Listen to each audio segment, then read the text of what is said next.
안녕하세요. 주식레고입니다. 현재 시간 이제 8월 17일 10시 20분 지나고 있는데, 이렇게 뉴스 영상을 준비한 이유는 이 연휴 3일 동안 코로나 확진자가 일별 확진자가 늘면서 현재 어떻게 내일 주식을 대응을 해야 되고, 코로나 관련주에서는 어떤 종목을 봐야 되는지 간략하게 짧게 설명을 해드리려고 해요. 근데 제가 설명을 해드리려고 이 영상을 준비를 했고요. 일단 영상에 들어가기 앞서서 제 개인적인 생각이니까 참고만 해주시면 됩니다. 일단 기본적으로 이 코로나19에 관련해서 이야기를 하면, 사실 이게 3월 달에 뭐 내일 뭐 지수가 많이 빠질 거다, 많이 오를 거다라고 뭐 예측을 하시는 분들이 있는데, 그거는 사실 지수 예측은 신도 못하는 부분이고, 이거를 하는 의미가 없어요. 지수 예측을 하는 의미가 없고, 왜 그러냐면 제 생각은 그래요. 이게 코로나 확진자가 뭐 갑자기 많아졌다 이렇게 말은 하는데, 이렇게 많아지는데 3월달 처음에 이제 코로나라는 게 처음에 생겼을 때, 그다음 처음에 발생을 했을 때 우리나라가 전 세계적으로 어떻게 대응을 해야 될지 몰랐고, 그 상태에서 코로나 확진자가 점점 줄면서 지수가 다시 오르기 시작을 했어요. 근데 교회 몇 군데에서 강하게 이제 주말 연휴 동안 이렇게 확진자가 많이 나왔고 뭐 우려했던 상황 뭐 이렇게 얘기를 하고 있는데, 사실 저는 이게 의미가 없다고 생각을 하거든요. 내일 당장 지수가 빠질지언정, 이게 주식이라는 게 지수가 뭐 코스피 코스닥 지수가 코로나 환자가 증가하면 코스닥 코스피 지수가 빠진다 이렇게 생각을 하시면 안 돼요. 왜 그러냐면 오히려 저점 매수를 하고 싶었던 개인 투자자들이나 뭐 흔히 요즘엔 이제 동학개미라고 하죠. 그런 이제 개인 투자자들이나 이제 외국인도 들어오고 있는 상황에서 지수가 빠진다고 저점 매수가 들어오지 않을까라는 생각도 하고요. 지수가 빠지면 코로나 때문에 빠졌다라고 얘기를 할 거고, 지수가 빠졌다 오르면 코로나 때문에 조정을 받아서 다시 외국인과 개인이 유입돼서 다시 지수가 오르고 있다라고 얘기를 할 거예요. 그러니까 지수의 방향성을 맞추는 거는, 이거는 나중에 또 말을 바꾸기나 어떤 말을 끼워 붙여도 다 맞는 말이니까, 지수를 지금부터 미리 예측하는 건 아무 의미가 없어요. 대신에 우리가 할 수 있는 거는 이거에 맞춰서 대응을 할 뿐이고, 그래서 코로나19 관련주로는 뭐 많이 있잖아요. 많이 뭐 진단기 관련주라든지 알코올 관련주라든지 여러 가지 관련주가 있는데, 제가 이제 관련주들을 지금 쭉 돌려보고 있는데, 언택트 관련주를 제가 봤을 땐 해야 될 것 같고, 언택트 관련주가 뭐 많아요. 갤럭시아 컴즈, 알서포트, C큐브, 뭐 나이스 평가정보, 뭐 NHN, 한국사이버결제, 뭐 다날 이런 거 많은데, 근데 제가 뭐 링네트, ECS, 알서포트인데 링네트도 뺄 거예요. 제가 전체적으로 차트나 회선을 돌려보고 괜찮은 종목들은 알서포트나 ECS 두 개 있거든요. 왜 그러냐면 지금 이 두 종목, 뭐 다른 종목도 흑자 전환한 종목이 많고 뭐 실적이 좀 괜찮게 나온 종목들이 많은데, 알서포트 같은 경우에는 영업이익이 674% 증가했다고 반기보고서를 통해서 발표했고요. ECS 같은 경우에는 1분기가 흑자 전환이 됐고, 지금 실적도 지금 뉴스를 보시면 제가 보여드릴게요.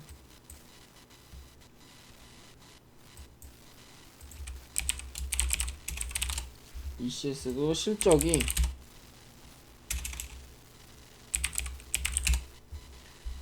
8월 13일 날 뜬 이제 1분기가 이제 흑자 전환, 영업이익이 흑자 전환을 한 그런 이제 회사예요. 회사기 때문에 저는 이제 앞전에도 말씀을 드렸지만, 실적이 아무리 테마주라고 하더라도 실적이 받쳐줘야 매매를 할 수 있다고 생각을 하는 사람 중에 한 명이에요. 그렇기 때문에 제가 매매를 할 종목은 ECS랑 알서포트 두 개인데, 일단 ECS 같은 경우에는 좀 강력한 저항이 4,000원대에 있거든요. 그래서 지금부터 이걸 사 모은다면 얘는 못해도 10% 정도의 수익률을 챙겨갈 수 있는 구간이 나올 거고요. 만약에 이 자리에서 고점을 갱신하면서 4,000원을 뚫어준다면,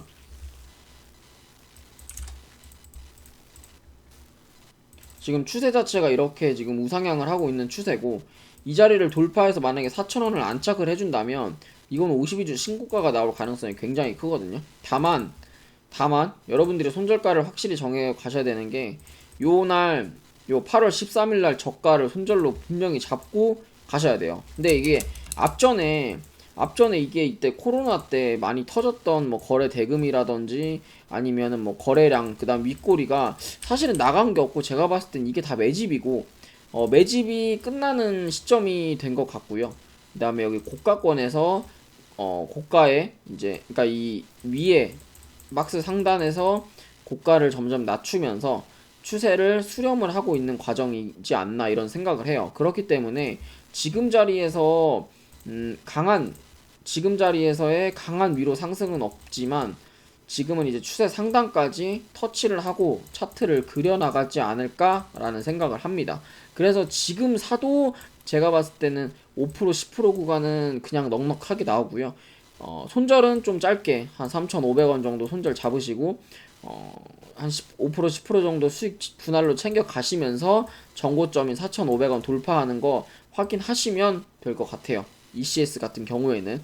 그리고 이제 R서포트 같은 경우에는 이게 이제 워낙 고점에 있다 보니 이거를 뭐 왜 추천하냐, 왜 이걸 매수하려고 하냐라고 하시는 분들이 있을 텐데, 어차피 ECS가 가려면 R서포트가 가야 돼요. 여러분 정확히 하셔야 돼요. 이게 이렇게 빠지는데 ECS 혼자 갈 수가 없습니다. 그러니까 R서포트는 단타의 관점으로 접근을 할 거고요. 지금 제가 그려놨죠. 이 종목 같은 경우에는 짧은 한 9,500원 정도 매수 구간 잡고요. 이거는 뭐 5% 10% 계속 단타로 좀 접근을 할 것 같아요. 이게 이제 30분 봉 상에서 지금 보시면 이 종목은 1,300원 구간이 사실은 요 저항 구간이었고, 지금 그 구간을 거래량을 동반하면서 두 번이나 돌파를 해놨기 때문에, 그리고 이 자리에서 뭐 좀 소화 과정이라고 저는 생각을 해요. 그 상태에서 이제 좀 추세 자체를 지금 그리고 있는 종목이기 때문에 저는 이게 1,300원 정도 오면 단타 관점으로 좀 접근을 할 것 같아요. 이런 식으로 되겠죠, 그림이. 이렇게 돼서 이렇게 정고점까지 한번 돌파하는 그런 걸 한번 노려볼 것 같아요. 저 같으면.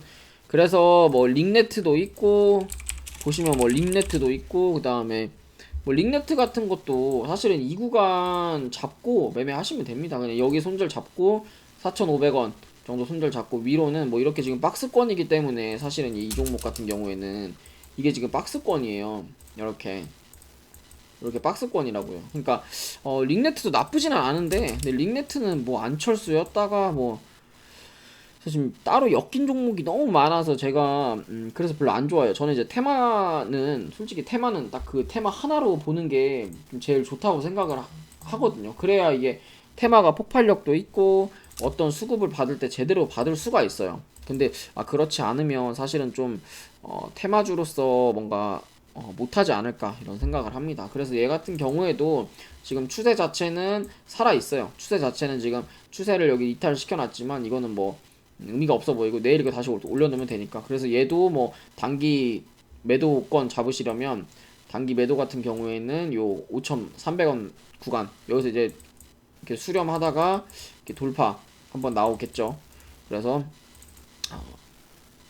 손절은 뭐 짧게 보실 분은 금요일 저가 손절 보시고, 크게 길게 보실 분은 4,500원 보시면 돼요. 그리고 이렇게 해가지고 이제 언택 비대면 관련은 이제 R서포트, 그 다음에 ECS, 그 다음에 링네트, 이렇게 세 종목. 근데 ECS나 링네트 같은 경우에는 시가총액이 좀 낮아요. ECS 같은 경우에는 450억이고 링네트 같은 경우에는 700억이기 때문에 시총 400억대, 그 다음에 700억, 시총 700억대. 그래서 이 점만 조금 주의하셔서 여러분들 뭐 큰 금액으로 하지 마시고 이제 이게 소액으로 하셔야 이게 되거든요. 왜 그러냐면 ECS 같은 경우에는 이게 뭐 매매를 해보신 분들도 있겠지만 요 구간에서 밀 때 그냥 마이너스 10% 20%는 기본으로 밀어버려요. 대신에 올라갈 때도 그렇게 올리겠죠.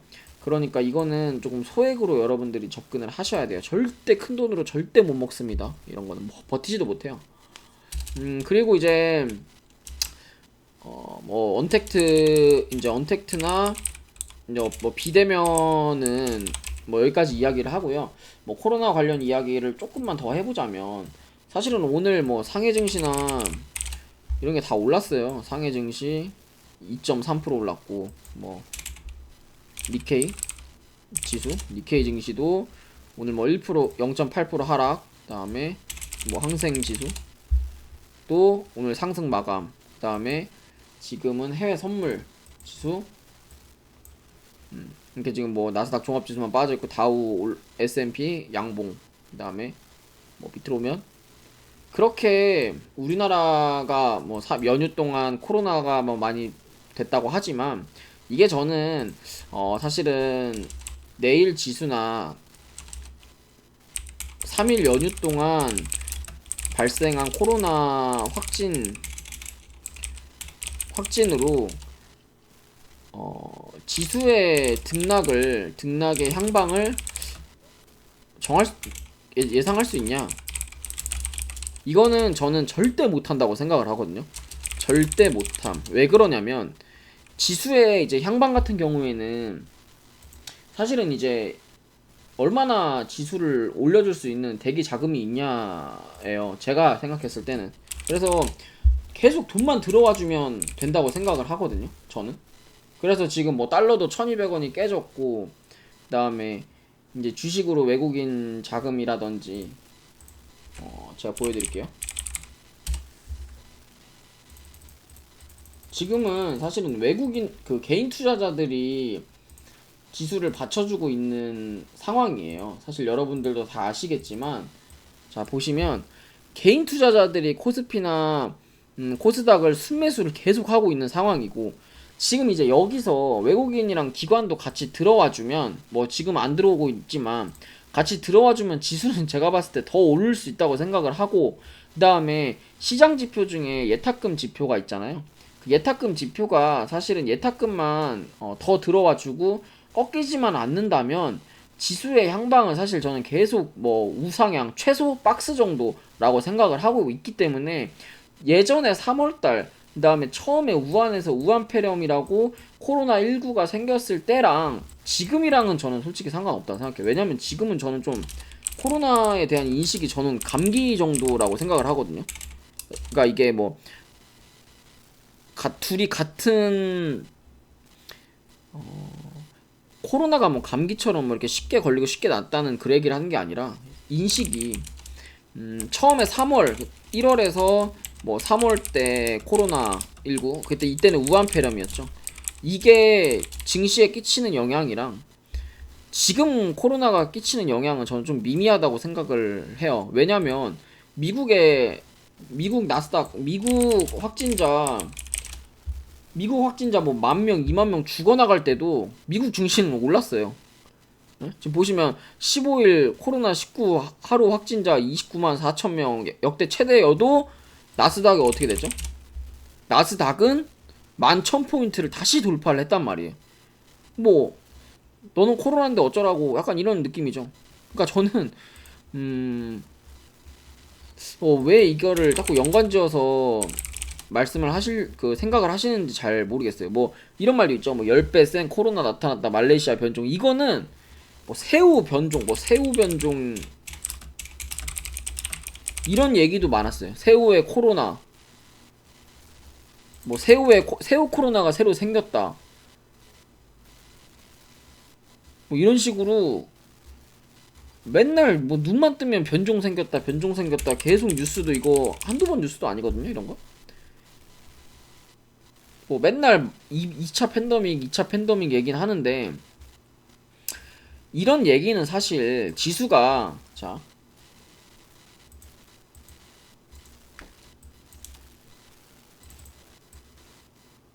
이 얘기를 하면, 지수가 여기 바닥에서, 자 3월 19일 바닥에서부터 여기까지 올라왔을 때 뭐라고 했죠? 많은 유튜버들이 그런 얘기를 했어요. 많은 전문가나 유튜버들이 지수가 이제 V자 반등은 없을 거고 이렇게 빠질 거다라고 얘기를 했고요. 저는 이때도 계속 올라갈 거다라고 얘기를 했어요.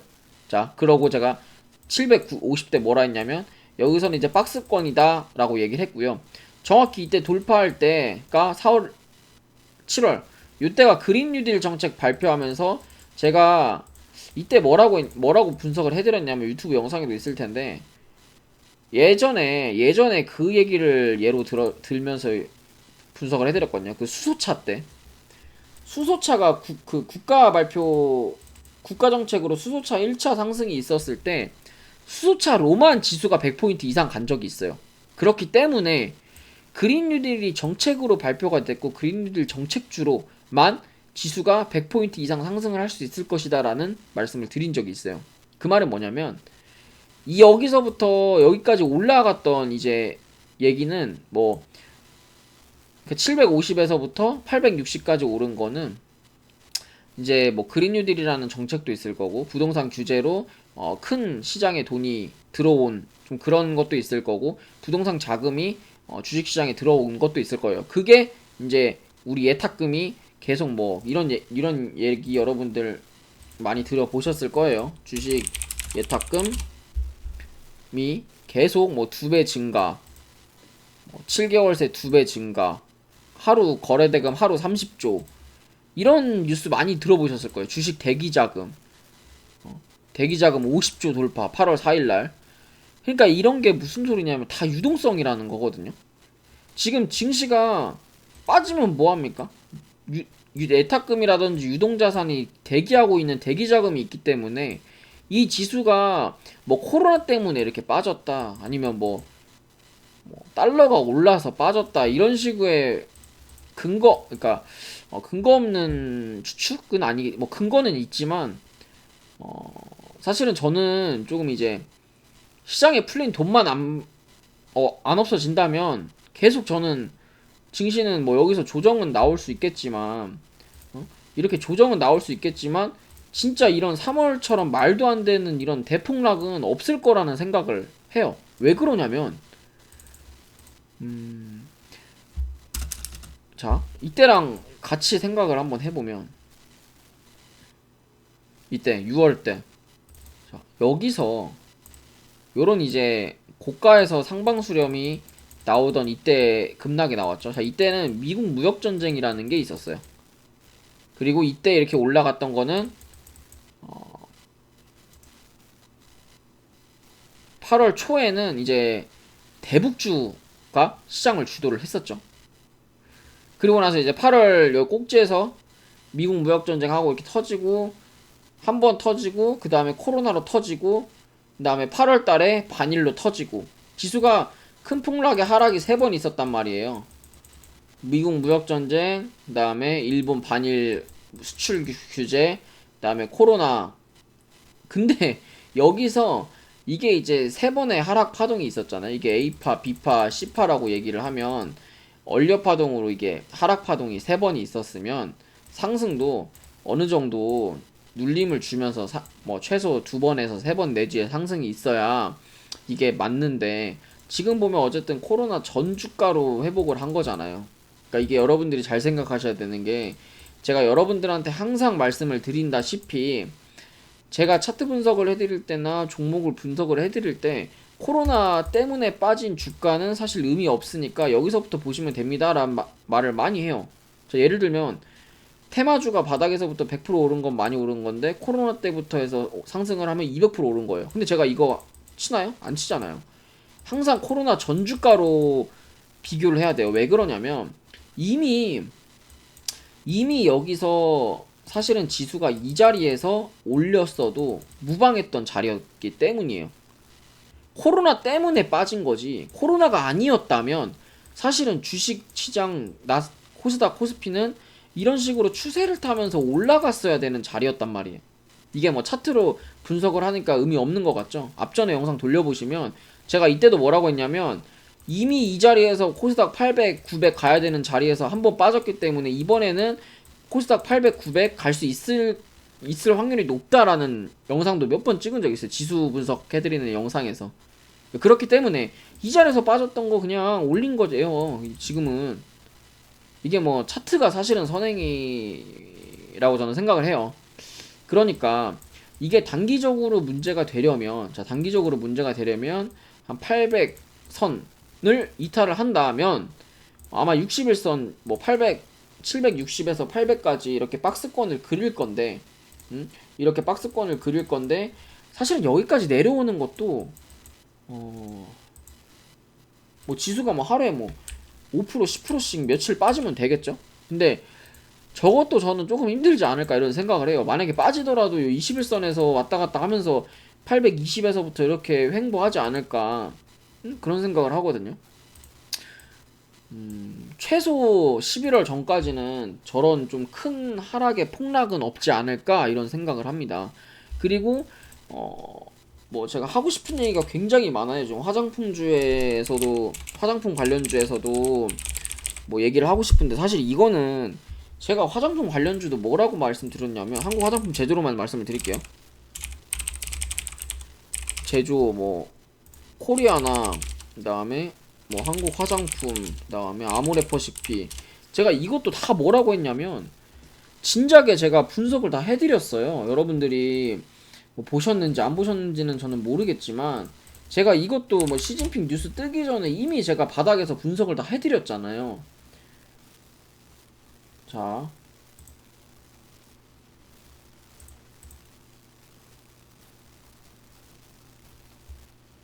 여기 보시면 제가 제목 뭐라고 했냐면 화장품 관련주 시진핑은 정말 오는 걸까? 라고 해서 뭐 여러가지 이제 관련주들을 분석을 해드렸어요. 근데 그 종목들이 어쨌든 지금 이제 또 어떤 뉴스가 떴냐면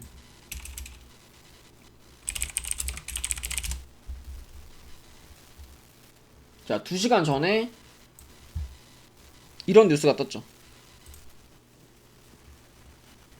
그리고 어제 미중 무역 전쟁 격화하는데 중 시진핑 연내 방할 급물살. 자 제가 항상 말씀을 드리는데 단타가 답이 아니에요 여러분들. 단타가 절대 단타가 답이 될 수가 없고요. 주식으로 큰 돈을 벌고 싶으면 여러분들은 스윙 그리고 종가 베팅을 하셔야 돼요. 근데 그거를 테마나 섹터를 미리 예측해서 저처럼 이렇게 할 수 있는 것도 저는 능력이라고 생각을 하거든요. 뭐 제가 잘난 척 하는 게 아니라 여러분들이 제 유튜브를 많이 보시면서 느꼈을 거라고 저는 생각을 하거든요. 제가 뭐 다른 유튜버나 다른 전문가들 영상을 보고 만약에 제가 뺏긴다면 제가 만약에 이게 제 머릿속에 있는 지식이 아니고 제가 만약에 남 영상을 보고 뺏기고 만약에 그런 사람이었다면 제가 화장품주 얘기하고 나서 유튜브에 어떻게 됐는지 모르겠지만 많은 사람들분이 올렸을 거예요. 왜? 이런 기준봉들 보고 올렸겠죠. 매집봉들 보고 화장품주는 끝난 게 아니다 이러면서. 이러면 누가 삽니까 대체 여러분들? 바닥에서부터 준비하는 테마를 스윙주로 잡고 가셔야 여러분들이 큰 수익을 날 수 있는 거예요. 그리고 바이오스마트라든지 제가 다 추천드린 날짜가 다 있잖아요 여러분들. 자 바이오스마트 제가 이 자리에서 바이오스마트 제가 이 자리에서 추천을 드렸어요. 이 자리에서 여기서 이 자리에서 바이오스마트라는 종목을 추천드린 사람 절대 없을 거고요.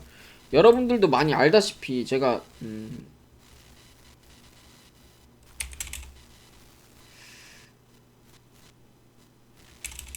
여러가지 종목들 있잖아요. 신풍제약도 제가 코로나 3월 19일날 코로나 최저점에서 제가 계속 매매도 했고 이때 제가 추천도 드린 종목이거든요 사실은.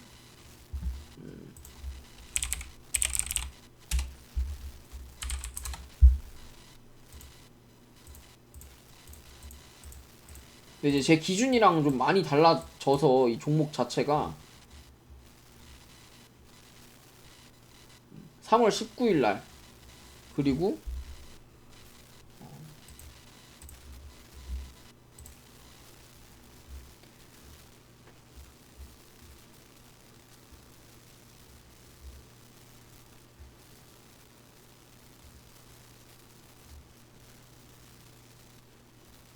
뭐 삼성 바이오로직스 파미셀 같은 거. 파미셀도 제가 알기로는 제가 이거 추천드리고 한 날짜가 이날인 걸로 제가 알고 있거든요. 그러니까 이게 여러분들이 제가 지금 제 자랑을 하려고 이런 얘기를 계속 하는 게 아니라 여러분들도 저처럼 이런 테마나 섹터나 그다음에 바닥에서 아직 상승하지 않은 종목들을 미리 선침해할 수 있는 방법을 먼저 배우셔야 그리고 그런 방법을 여러분들 걸로 여러분 스킬로 레벨업을 하셔야 여러분들이 바닥에서 편하게 매매를 하실 수가 있어요. 그러니까 그런 것들을 조금 공부하는 게, 저는 그게 주식을 공부하는 게 맞지 않나라는 생각을 하거든요. 그래서 뭐 화장품주 얘기하다가 지금 여기까지 샜는데 얘기가, 그래서 화장품주를 조금 얘기를 해보자면, 제가 봤을 때는 화장품이 지금 대시세까지는 아니지만, 한국 화장품 제조 기준으로 얘기를 할게요. 왜 그러냐면 다른 건 어차피 다 비슷하기 때문에.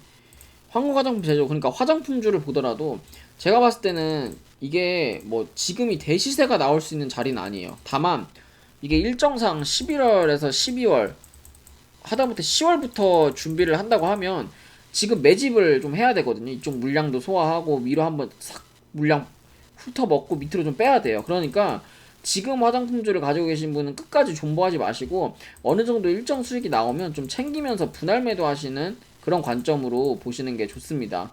그래서 뭐 그렇게 매매하시면 되고요.